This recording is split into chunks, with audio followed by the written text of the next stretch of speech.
Friends, आज के सुबह की शुरुआत शुरू होता है मंजन करते हुए, क्योंकि सुबह सुबह मैं उठा था तो थोड़ा सा सोचा मैंने कि मंजन कर लूं, क्योंकि आज जो है फ्रेंड्स बारिश भी हो रहा था।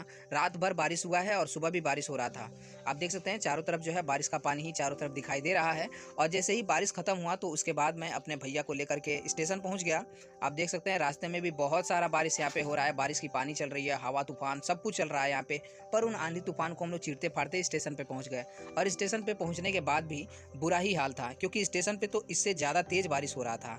बारिश को देख करके मुझे अच्छा भी लग रहा था, क्योंकि बारिश में नहाना मुझे बहुत अच्छा लगता है। तो मैं रास्ते पर नहाता हुआ आया और उसकी तो मैं वीडियो रिकॉर्ड नहीं कर पाया। तो फ्रेंड्स, आपको बारिश में नहाना पसंद है या नहीं, ये आप हमें कमेंट बॉक्स में ज़रूर बताइएगा।